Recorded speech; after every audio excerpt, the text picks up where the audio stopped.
Polisi menyebut Muhammad Iman Mahlil Lubis, 39 tahun, pria yang menempelkan kiris palsu di kotak amal sejumlah masjid di Jakarta, merupakan eks-karyawan BUMN.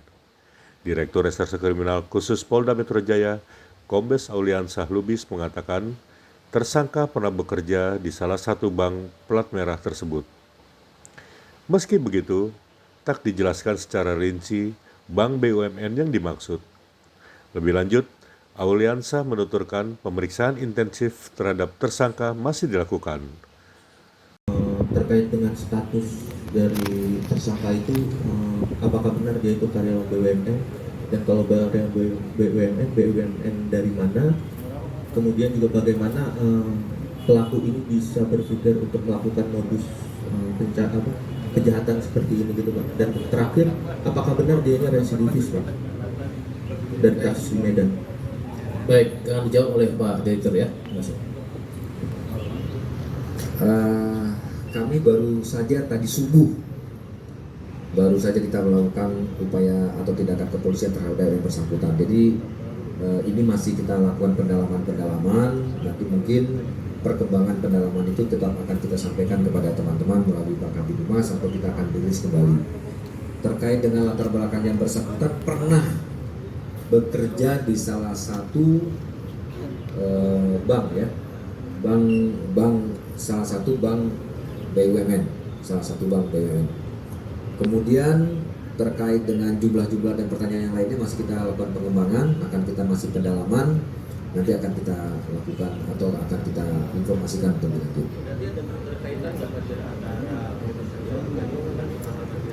Gimana? Ada keterkaitan nggak antara modus yang dilakukan saat ini dengan latar belakang kejadian yang Ya, masih kami dalami dulu. Ya, masih kami dalami dulu. Ada lagi yang lain? Ya.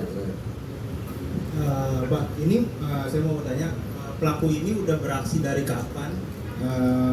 Apakah dia beraksi sendirian atau ada sindikat-sindikat lainnya, Pak? Terima kasih. Ya, akan jawab Pak. Kalau tadi yang saya sampaikan, ya, ada di beberapa tempat yang beliau melakukan penempalan, itu yang paling pertama, yang data yang baru kita dapat ya, ini kan masih terlalu dini, tapi untuk sekarang yang bisa kami dapatkan data, itu di tanggal 1 April. Nah ini masih kita lakukan pengembangan terus, apakah sebelum tanggal 1 April, dia sudah melakukan penempelan tempat lain, dan ini baru 38 yang kami temukan, mungkin bisa jadi lebih banyak. Dan informasi awal juga yang bisa kami berikan, dia melakukan atau pembuatan QRIS itu pada bulan Maret, tanggal 23 Maret dia cetak QRIS tersebut. Ya, tapi ini juga kita masih melakukan pengembangan, apakah sebelumnya juga dia sudah melakukan dan lain sebagainya. Ya?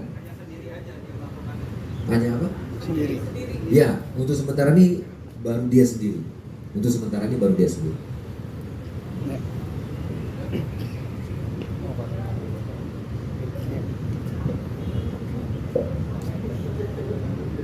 Ya, izin tadi dijelaskan kalau misalkan dia udah membuat QRIS ini dari bulan Maret. Nah, hasil sementara yang didapatkan dari penyidik sendiri sudah diketahui belum Pak? Bagaimana dia bisa membuat QRIS dan apalagi dengan nama restorasi masjid gitu Pak? Dan apakah ketika dia mungkin terungkap sekarang ini beraksi sementara di bulan Ramadan, apakah memang dia memanfaatkan momen Ramadan ini Pak dengan ketika banyaknya masyarakat melakukan sedekah dan amal di bulan Ramadan gitu Pak? Dan kedepannya gitu Pak, ini kan pelaku menipu masyarakat dengan dan tanda kutip mudah ya ketika layanan digital gitu banyak. Nah, kedepannya pengawasan seperti apa Pak dengan adanya modus terungkapnya modus dengan menipu atau menibankir aset ini Pak? Terima kasih Pak.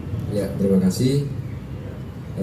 Ini juga masih terlalu dini, kami juga belum bisa memberikan informasi kepada teman-teman karena kita masih melakukan pengembangan terus.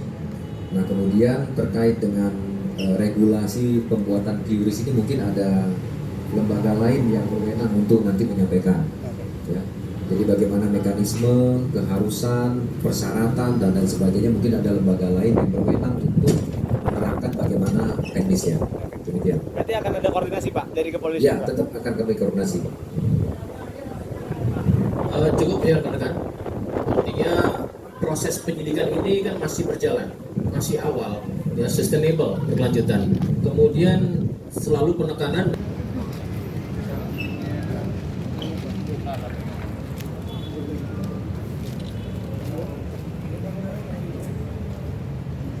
Oke, tengah ya.